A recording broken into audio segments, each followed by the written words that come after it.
नमस्कार, मी लतिका। आज मी तुम्हाला मस्त अशी भाजी बनवून दाखवणार आहे। त्यासाठी बघा तवा गरम करत ठेवलेला आहे। तवा लोखंडाचा आहे, त्याच्यामध्ये आपण तेल टाकून घेऊया आणि गरम होऊन देऊया। तेल गरम झालेलं आहे, त्याच्यामध्ये बघा हे उडदाच्या डाळीचे पापड आहेत। हे दोन पापड मी काय करणार आहे, भाजून घेणार आहे तेलामध्ये। दोन्ही पण मी पापड बघा भाजून घेतलेले आहेत आणि असं तेल थोडंसं नितळून घ्यायचं।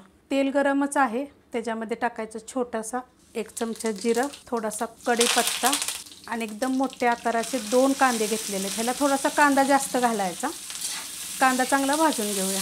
कांदा भाजलेला आहे बघा।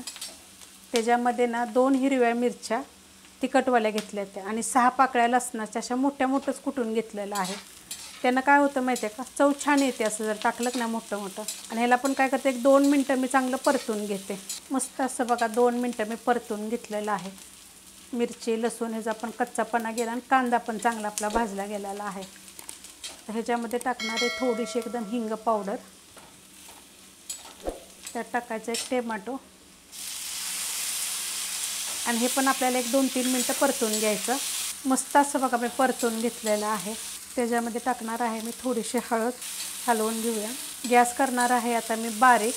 त्यात टाकणार आपला कोल्हापुरी मसाला। हे जागी तुम्ही कांदा लसूण मसाला जरी टाकला तरी चालेल। हा कलरवाला पण आहे आणि तिखटवाला पण आहे, तुमच्या तिखटाप्रमाणे टाका। 1 चमचा गरम मसाला पावडर छोट्या आकाराचा, मिक्स करून घेऊया। मस्त परतून घेतलंय बघा। चांगलं परतून घ्यायचं म्हणजे काय होतं माहिती आहे का, चव छान येते त्याची। आता ह्याच्यामध्ये टाकायचे आपल्याला 1 बटाटा मीडियम आकाराचा, शिजवून एकदम थंड करून मी बारीक करून घेतलं। एकदम बारीक जरी केला तरी चालेल, म्हणजे असा चुरा केला तरी त्याचा तुम्ही चालू शकते। आता मी काय करणार, असं हलवतच त्याला परतून घेणार आहे। थोडंसं मस्त परतून घेतलंय आणि असं बघा लगेच बारीक होतं। शिजलेला असला की नाही, गरम गरम फक्त टाकायचं नाही, थंड एकदम होऊन द्यायचं आणि मग त्याचे तुकडे करायचे बारीक बारीक। ह्याच्यामध्ये टाकणार आहे ह्या वाटीच्या प्रमाणे 1 वाटी फरसाणा घेतलेला आहे। हा जे आपण तुम्ही कोणता पण फरसाणा घेतला तरी चालतो, आपण ही मिसळवर वापरतो ना तो फरसाणा आहे हा। ह्याला पहिला आपण असं चांगलं मिक्स करून घेऊया। गॅस करणार आहे आता परत मी मीडियम।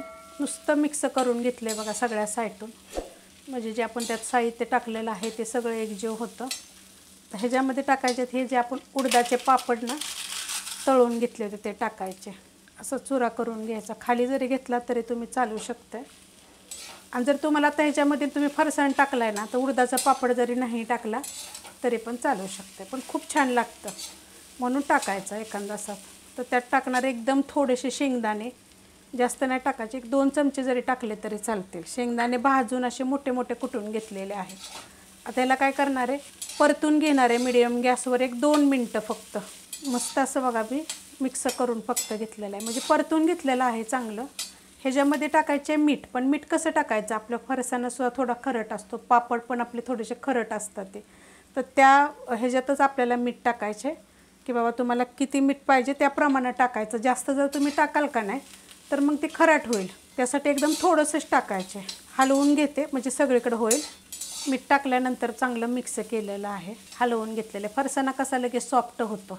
पापडसुद्धा हे आपले कसे तळून जरी घेतले ना तरीसुद्धा सॉफ्ट होतात हे असे आपण टाकतो ना भाजीत वगैरे ह्याच्यात। तर पापडाच्या तर खूप रेसिपी मी अपलोड केलेल्या आहेत। ह्यात टाकणार आहे मी कोथिंबीर आणि आपल्याला ह्याच्यात एकदम थोडंसं पाणी टाकायचे, जास्त पाणी नाही टाकायचं आपल्याला। जर तुम्ही कांदा भाजताना जर थोडंसं मीठ जर टाकत असाल का नाही, तर मग ह्याला पाणी तुम्ही वापरूच नका। म्हणजे जर तुम्हाला जास्त असं लपथबं वगैरे असं जर पाहिजे असलं तर मग जास्त टाका।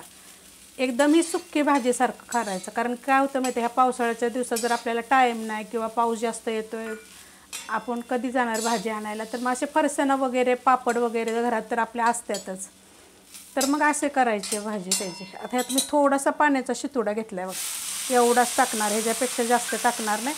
आणि सगळीकडे गोल गोल फिरवायचं। आता पहिलं मिक्स करते, एकदम बारीक गॅस करायचा परत आपण।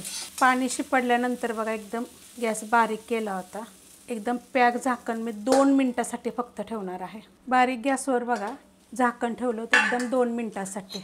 आता ही लपथबं पाहिजे असेल तर थोडंसं पाणी जास्त टाकायचं, जर नुसतं असं सुक्कं पाहिजे असेल का नाही तर मग पाणी नाही टाकायचं, तेवढं जे आपण शितोडा मारला आहे ना तेवढंच।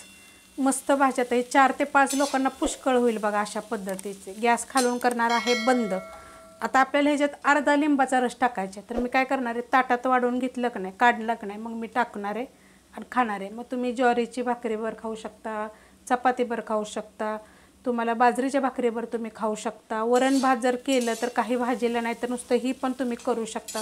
एकदम वेगळी आणि एकदम खूप चविष्ट अशी लागते. एकदा जरूर करून बघा. रेसिपी आवडली तर लाईक करा, सबस्क्राईब करा, कमेंट करा आणि शेअर बी करा.